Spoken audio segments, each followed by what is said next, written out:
did not really paint a picture that was not very relevant to what we were actually doing, right? Even if our revenues were low, yes, why were they low, right? And if my revenue has to improve, how are they going to improve?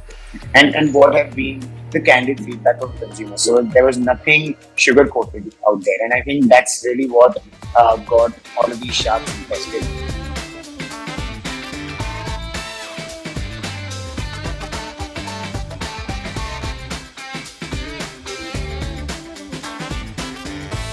Digital age, it is important for you to showcase to your users what are you selling to satisfy not just their needs, but to give them the best and showcase the power of digital and give them what they deserve. Today, I, Ashmita Dhingra, your host and a managing director and founder of a brand marketing agency, caters not just marketing but differentiating between what your brand can cater and how.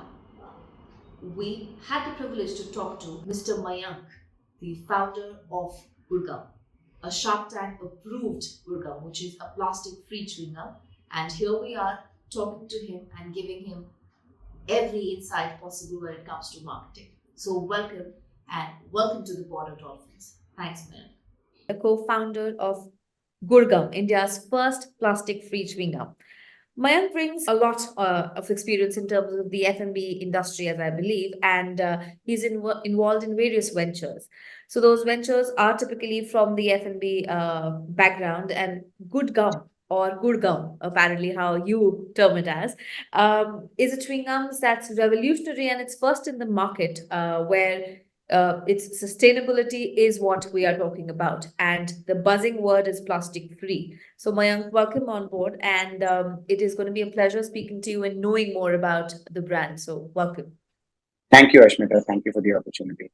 So, Mayank, from being a chemical engineering background to kind of jumping into the F&B sector, why and how did you practically think of doing that? To be honest, I get this question a lot, but majority of your processed food involves a lot of chemical engineering, right? So I always wanted to be a doctor, but somehow couldn't get a good seat in a good college due to general merit. Hmm. And then the second love was always food. I used to read a lot of labels even when I was a kid. I think kids these days just want to eat Maggie, but I was the guy who would ask, okay, how is Maggie made, or why is it okay to eat even though it is kept in the fridge, or it's in the packet for a year or more, right? Uh, so I've always been intrigued about food, and food was the second love. And I saw that there's an elective in chemical engineering that branches into food tech. So I thought it'd be a great place to learn something and then make a career out of. Right. What led you into the world of chewing gum, especially when you focus on sustainability? Yeah. Right. So myself and my younger brother, we are kind of brought up in a family where we don't consume a lot of plastic. We don't buy a lot of processed food as well. We used to chew a lot of gum when we were kids. And when I was in school, my teacher told me that chewing gums are made of plastic. And at that point, it rang a bell saying, we don't, it was a question of essential versus non-essential, right? Chewing gum was a sort of plastic that could be avoided. But using a plastic straw to drink tender coconut could not be avoided in 2010, right? And for me, it was like, okay, I'm going to stop chewing gum for now because I don't want to, contribute into the plastic footprint of the world. And for like 7 years, I did not chew any gum. And when I was in college in my masters, I realized that the original chewing gum that the Mayan people chewed centuries ago was not even plastic; it was actually biodegradable and plant-based. And because of our love for reducing plastic and my love to give something clean label out in the market, chewing gum is one industry which was not disrupted. You still only have artificially colored flavored chewing gums in the market. There's nobody giving a natural alternative for that. You have natural beverages, you have natural snacks, you have all of those products out there, but nobody is really solving for chewing gum and confectionery per se. So both business wise and sustainability wise, it made sense for us, and that's why we got into the chewing gum space. Right. So, Mayank, as a marketer, it's really intriguing where you have huge brands. I mean, brands come to us. The major threshold is what to do different, what's not there in the market, but also how to stand out. So for you as an individual and as a young entrepreneur, how difficult was the entire journey? Because when you talk about chewing gum, it's a space which is being dominated by a lot of brands in the industry. So how did you kind of think of breaking that and getting a plastic free, which is, and people are used to something like that, and people are used to those particular brands. So how did you really think of this particular genre and shifting it from the predominant brands to your brand? Why do you think that people will be shifting? See, the first point is we have a key differentiator, right? Like the minute I say that you've been chewing plastic in the name of gums, you do stop and blink for a second, saying, okay, what did you just tell? And you want to listen to what I'm saying next, right? So there's a key differentiator right there. And I do believe that we are pushing people out of their comfort zone.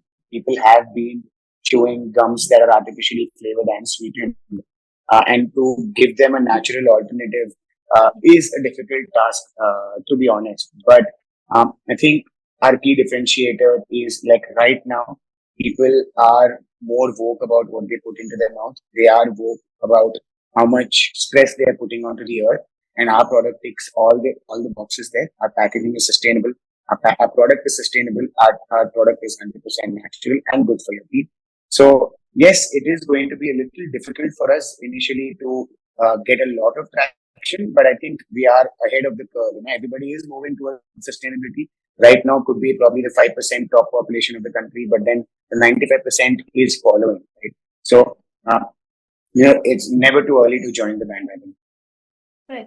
So, I was actually going through your website and found a lot of flavors which I personally haven't tried as of now. There were different flavors, and even predominant brands do not really cater to something like that. So, how, I mean, as an individual, did you think of these flavors just to stand out of the market, or was there, kind of a research and a science attached to it? So we also did a lot of research. There are a lot of consumer surveys to understand what sort of flavors Indians like. Like Hmm. the profile of mint that we use is very different from the mint that you usually find in the market or the mint that you find in UK or in the US. Right? Indian people like a very sweet mint, right? So there are multiple such consumer reports available where we can kind of analyze and figure out what profiles would make sense, right?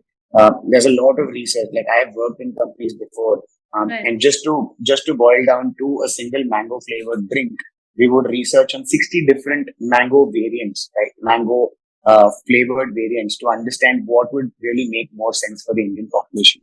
So Right. yes, you did answer a part of my question. We did want to stand out, and that's why you see flavors like raspberry and lemon, which is not a normal chewing gum flavor.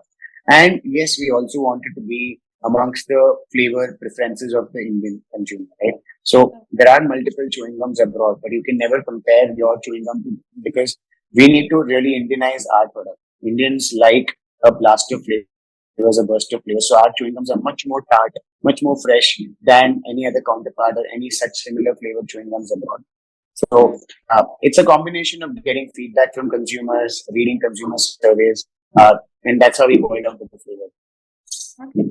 So my a major question: how plastic free? I mean, how did you make it? How did really crack the code of being plastic free? Because a lot of people are talking about getting rid of plastic. Our government apparently is talking about getting rid of plastic and getting it out of our systems on a regular basis. How did you crack it on the minutest of a chewing gum that we are kind of using? Yeah. So I'll tell you what, like majority of the people think that chewing gum is a very small problem that it is solving. But we also need to understand that even the smallest problem needs to be solved. Right? Right. There are 250 Olympic swimming pools worth of single-use plastic that is dumped into the world in the name of chewing gum every year. Right? And chewing gum plastic cannot be recycled. A carry bag may be recycled. A bottle of shampoo can be recycled. But chewing gum, unless somebody is scavenging it out of the piece of paper that we discard it into, it cannot be recycled. Right?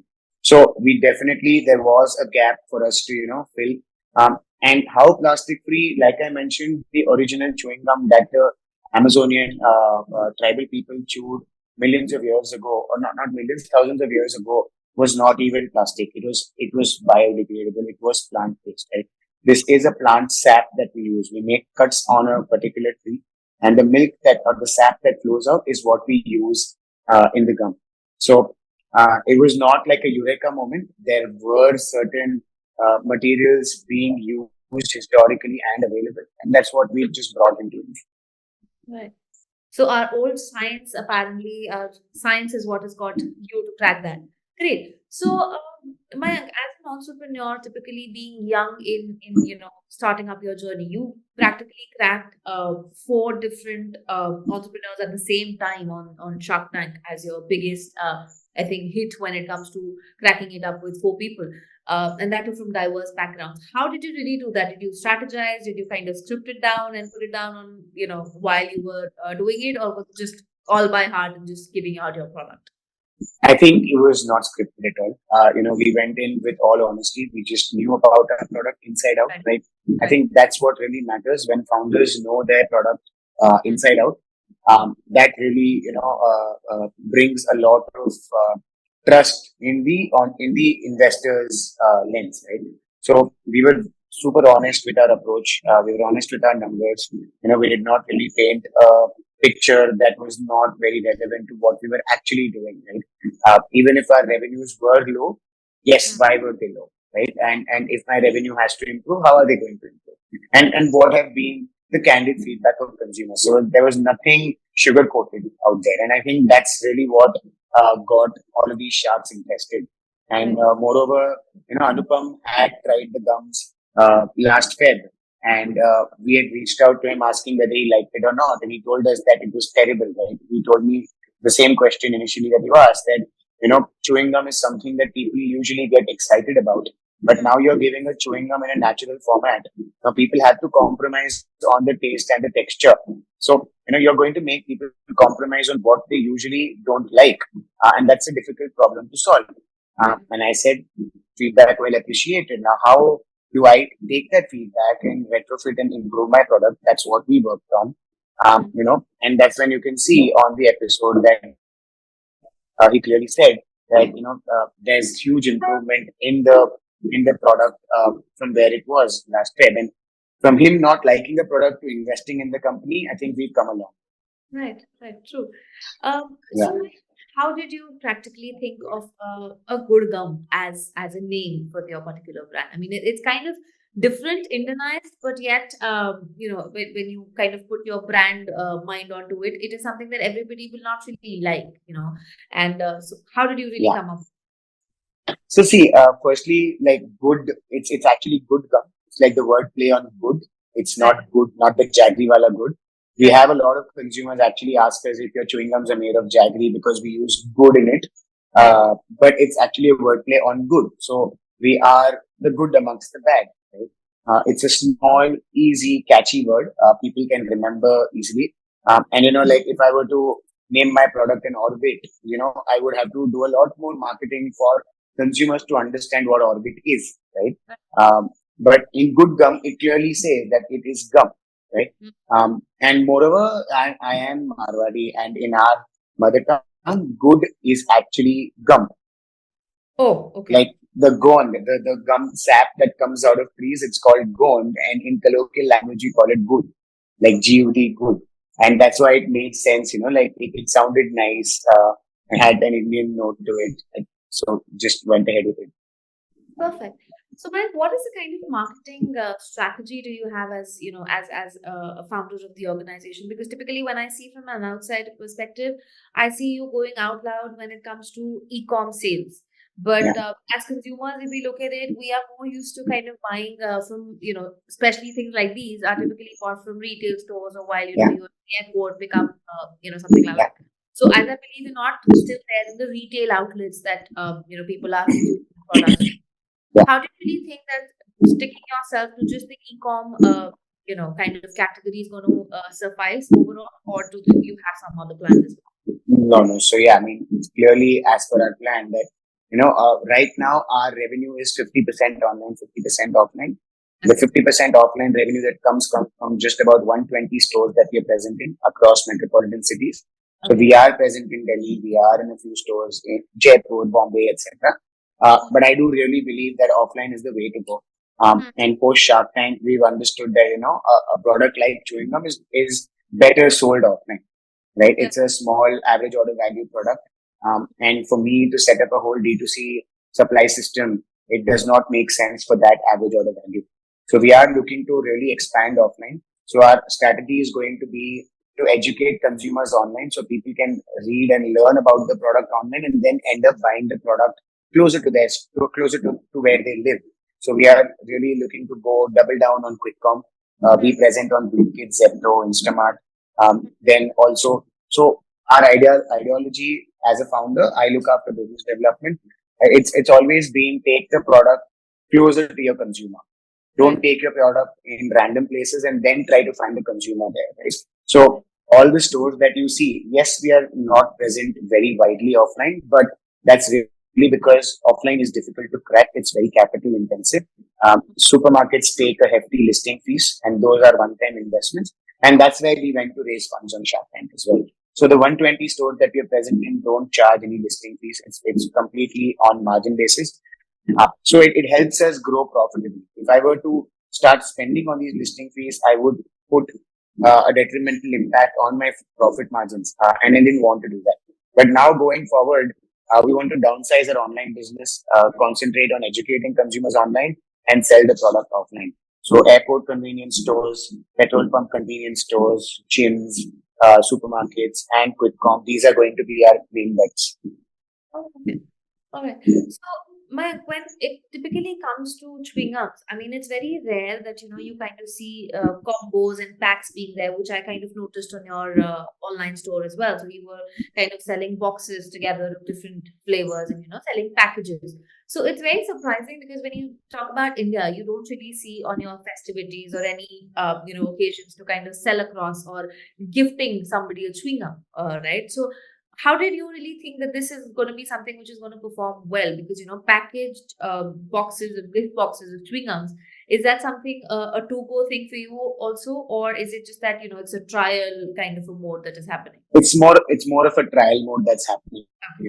The majority of the packs that are sold, I think the first order by any consumer is always the mini pack in which the four flavors, a single pack of each of the flavors go. And then is when we start seeing the repeat orders that come in, and that will be for individual flavors. So once people have tried all the four flavors, then they decide, okay, I like the mint, I'm going to just order the mint. So you see the consumer journey happen that way.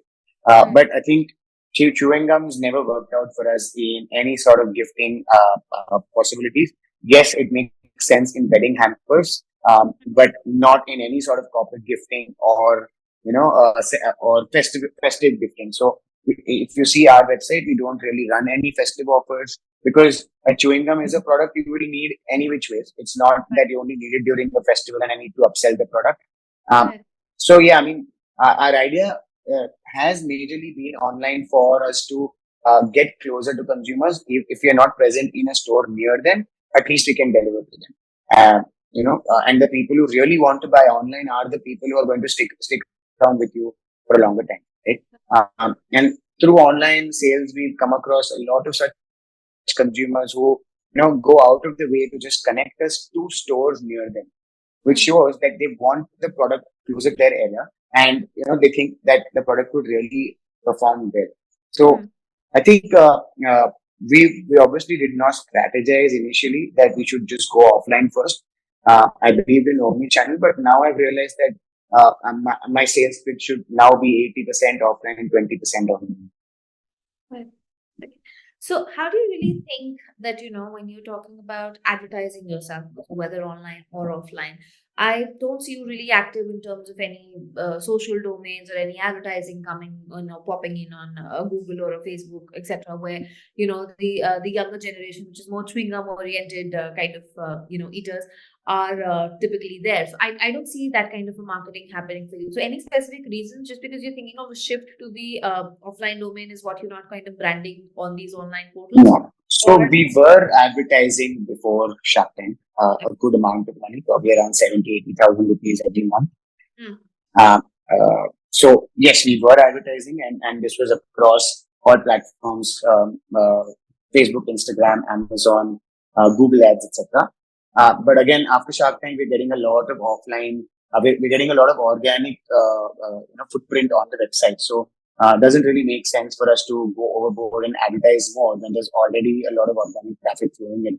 And again, why we're not advertising since February is the fact that our capacity to manufacture is at 100%. So we don't really have surplus goods that we want to sell desperately, right? So for for majority of the founders, they'd be happy to get consistent orders on their website. But for me, during the Shark Tank episode, the 2 days after Shark Tank aired, there was one order per minute minimum, right? And some minutes there were probably two orders. So more than being happy, I was stressed because I knew that we will not be able to fulfill that sort of surge that comes in. So Right. in the whole of February, we had a 14 to 16 working day dispatch delay for all the orders that came in. So obviously, it didn't make sense. So I think it didn't make sense for us to really advertise when we already had a shortage of products. But yes, going forward, we will again start advertising, majorly doing a lot of organic or not organic micro influencer marketing, where people can talk and educate their community about the product, and then people can buy the product on quick com. Right. So apparently, Shoptag was a major change for you as a founder. So how do you think that domains like these or places like these or is good in terms of advertising for a longer term or for a shorter while? How do you really kind of, because it's been a while that you've kind of been there and having orders, etc. So do you really think that that search is at a hype post about a month or two, or it is kind of something which is long lasting? I think it's too early to say. It's just been probably 45 days since the episode aired. We stopped taking orders. We aired on 5th of Feb and we stopped taking orders on 17th of Feb. So Okay. within just those 10 days or 12 days, we did 10x of the revenue that we usually do on our website, Hmm. right? And that's on a monthly parameter. So if I were to take orders through the whole month and continue for the rest of March as well, I think we'd get a lot more traffic. But we took a call not to take orders, and I think there is still good organic flow coming in. Hmm. But with respect to the surge and the marketing that comes after Shark Tank, I think it's how efficiently a company utilizes or leverages that to their favor. Right? I see a lot of these companies that still are using snippets of their Shark Tank episode from season one to advertise their product. Right? Right. Indian people do have a soft corner for products that appear on Shark Tank, and they have that intrigue to try the product. So I think it's how efficiently people utilize the airtime that they got. Hmm. And like there's a lot of offline trade inquiries that we've got on our email Hmm. over the course of last month. So we're just getting back to all of them now, and then sending them samples, etc., so that a longer term relationship is formed. But for us, on an offline sale perspective, I think coming on Shark Tank and having a photo with the sharks is a certificate to show to the retailers that, hey, we came on national television and I think the product will move really well here. So you better give us an opportunity. Right. So we are going to leverage that. Obviously, I think the fame is very short lived. People forget, like you can literally see the dip on Shopify traffic first week, second week, third week, and it just becomes flat post that. Right. So, Mayank, I was also, I mean, on your website somewhere, I read about, the kind of tribal farmers that you've been supporting. So, what is that story all about? I mean, is it something which is, a personal decision or a professional decision as well? Yeah, so we basically source the chicle from Amazonian rainforest, right? Hmm. And it's a very artisanal product. It's not something made in the factories. It's only Right. the tribal people that know how to harvest and make this product. Like Hmm. this is the most important, the biodegradable aspect or the plastic-free aspect of the chewing gum. Like these tribal communities are protected by the governments in those countries. And like they are given a fair price for everything that they're harvesting because this comes from the depths of the Amazonian rainforest. It is not a farm. It is not something commercial. These trees grow naturally in the wild, and these tribal people get through wildlife, etc., to actually harvest the sap and then be able to send this to us. So we are supporting them on that, and parallelly also working on indigenous trees so that we can develop this gum base here in India and give an alternate, revenue stream to the farmers of these particular trees here in India. So that research is going on parallelly. Hmm. Perfect, perfect. So, Mark, when it comes to chewing gum, the plastic free chewing gum, as you know, the buzzing word around. I mean, are there any future plans that you have in terms of growing into different F&B sectors? Because you've been into, a couple of them earlier. So, do you have any further plans in terms of, getting into new industry segments? So firstly, we want to establish ourselves as a chewing gum product, right? We want to be synonymous with chewing gum for the people growing up now. Like I'm a 90s kid. For us, boomer was synonymous with chewing gum. So Right. we want to build a brand which is synonymous with chewing gum for the people growing up in this decade. Hmm. And then further on move into confectionery. Like I mentioned earlier, like there's not much disruption happening in candies and lollipops, etc. And there's a huge potential to actually start using vitamins and minerals into these products so that moms are not guilty of giving candy to their kid because they are getting their fair bit of vitamins and minerals at the expense of eating good quality sugar, flavored with natural ingredients and colored with natural colors, right? So confectionery is something else, but I think because of the name that we have right now, we're a good gum, but we want to be the good amongst the bad. So, like as and when time permits or, the market, whatever is required in the market, we'd probably make a good chocolate or a good jam or a good ketchup. So we're not restricting ourselves to anything at this point, but yes, confectionery first and then anything else. Great.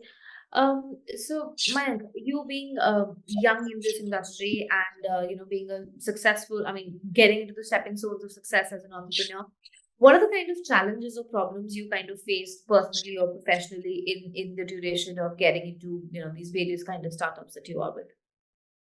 So I think one of the major issues that we faced initially was a proper work-life balance. Like you don't know where to draw a line. Initially, my phone number used to appear on every pack of the gums, and people would call me in the middle of the night on a Sunday, like just to probably bombard me with questions or give me bad feedback or even just say good feedback. But like that was not sustainable. But initially, I wanted all the feedback that came in. And only after a year is when I removed my personal phone number from every pack of the gums. And now we have an official phone number. So I think having a good work-life balance, figuring out when you should stop working or, when to draw the line and take a day off or two, right? Because entrepreneurship is not a 9 to 5 job. It's not a job that gives you a good Saturday, Sunday holiday. Right. You've got to be on your toes 24/7.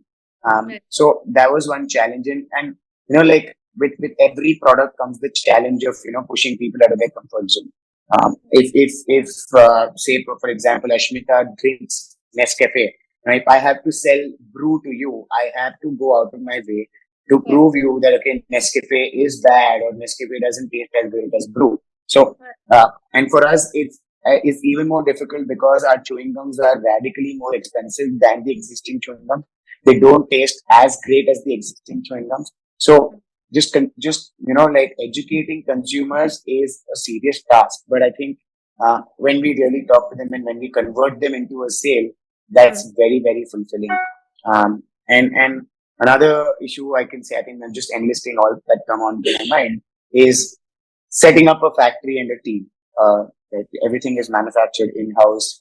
Suppliers, when you're a startup, suppliers don't really want to give you small quantities of ingredients, but you want small quantities of ingredients. So convincing them to, support with buying smaller quantities of ingredients is also a tough task. But I think that's the whole fun of being an entrepreneur. And if you can't get through it, you'll not get through the larger chunk of it. I think that shows that requires resilience and grit.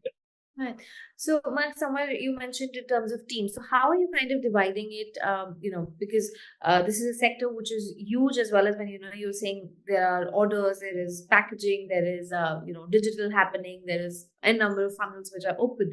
So, how do you kind of divide your team in your workings to all of them?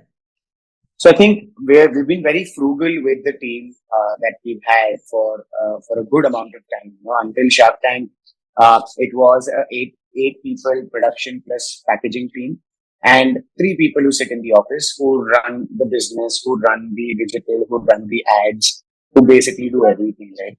So we are basically, even with the packaging and the processing team, we are training them to become all-rounders with not just manufacturing the gums, but also labeling them, keeping documentation, dispatching, reading labels, packing the boxes, looking after returns, etc. I think only then is, if you have multi-dimensional roles, is when you can grow a bootstrap company. Right. And even with the core team, it's not like one person looks only after sales or one person looks only after digital. I think everybody does everything, and Right. that's how collectively tasks are looked after. I don't know how sustainable this is on the longer run, but it's worked well for us till date. Perfect, perfect. So it was indeed something that you've picked up from the challenges and given them, given everybody an opportunity to kind of learn and explore and expand, Yeah. for that matter. So that's great. So when in the longer run, where do you actually look yourself? Where you've been in Shark Tank, you've understood that this is one way to kind of get out loud in the market. And you mentioned a couple of more marketing essentials that you are going to be taking care, whether it's offline, whether it is advertising online, or collaborations post Shark Tank. So when these experts have come into picture, how do you really think the growth mechanism for you as an organization will be? I mean, it just gets exponential from here. We probably had just linear growth until now, but the number of connects that come through and the number of channels that open up is just superior, right? Like, just for example, Ritesh Agarwal, he has thousands of Oyo hotels under him. If we can make chewing gum a mandatory refreshment product, like how tea and coffee and milk creamer are kept in every room, if this can become a mandate that, okay, you know, you are going to have a stay here. If you don't want to brush your teeth, just chew gum, and then you can go away. And with restaurants, we're looking to really open different avenues where chewing gum was not chewed before, but should be done, right? We are educating people about the good effects of chewing gum on your teeth. Right? We're not just an indulgent product, but we're a better for you product, right? People chew gum after every meal just to protect their teeth from cavities, just so that they can clean up every food particle that is stuck in between their teeth. So if you can make chewing gums mainstream in restaurants as a mouth freshener, that increases a whole lot of avenue for us as well. Right? So we're not going to restrict ourselves to the safe levels of business at this point, but take every opportunity that comes. So we're looking at export. We're looking at downsizing the gums that we have. So right now it's a pack of 15 for 99. We're looking to start packing a single pack of gums or two chewing gums in a small pack and sell it 10 rupees. So then we're really competing with the majority of the chewing gum market, which is a single rupee or a 2 rupee chewing gum industry, in the every corner or every nukkad ki dukaan, right? So Right. different SKUs, different placement, and that's really where we figure out, okay, which avenue is working out best, and then concentrate on those. I read a book which said that 80% of the output comes from just 20% of the input. Right. And I think that in that it makes sense that, okay, 20 of your stores out of 100 will give you 80% of all your revenue. So I think putting your product in all those 100 stores makes sense, but concentrating on those 20 to give you that 80 output is much more important. So we're looking to place our product in different avenues and then see which performs better and then concentrate on those particular avenues. Okay. So, Mac, it's really a pleasure talking to you. Honestly, being more than a decade in the industry where we've marketed a lot of brands, more than about 500 brands is what we've marketed. You, as a founder of the organization, you're having such a clear vision in various aspects, whether it is marketing, whether it is presence, whether it is how would you actually go to your consumers. Doing your consumer is something which is really, really nice to hear, and it's refreshing. Why? Because you don't have entrepreneurs today with such a clear vision, honestly speaking, and Thank where you. they know where they're supposed to be headed and what is supposed to be done. And being from a bootstrap to now somebody who's got an investment, and of course in future having more clientele and in future more investments, it's really great, and it's really important for you, for any entrepreneur to be grounded as well as to kind of cater to what is the core value. And I think that is what you're sticking around for a while now. And I hope I would always say all the best. And it was a Thank you. pleasure talking to you. And you may grow into leaps because marketing, somewhere or the other, plays a very important role in not just awareness about that particular product, but also to kind of engage, drive the users to your brand, and then give them a connection. And that's something that you're very, very clear with. So it is. Yeah, I mean, I've learned this the hard way. Like it's not difficult to make a product, but it's the most difficult part to sell your product, and Right. sales won't happen without marketing. Right. So, despite having a background in just food science, I think I would not be a good founder if I didn't know how to sell or Right. market the product. So I think it was great speaking with you as well. Like you did touch upon the actual aspects that majority of the people also figured. These are questions that even the sharks ask on Shark Tank, and I think the same sort of clarity probably. I think I hope the clarity in my mind is the clarity in which the business is also executed. I hope I'm so. sure, But because you as an entrepreneur are pretty clear, and then there is, an expertise backing is something that you have. yeah, I'm sure it's going to be leaps. So it was thank you. wonderful. And it was very valuable because people who understand the B2C sector are pretty much limited, and an entrepreneur scaling in that genre is great. So thank you so much for Thank you. being our podcast. It was a pleasure having. Thank you.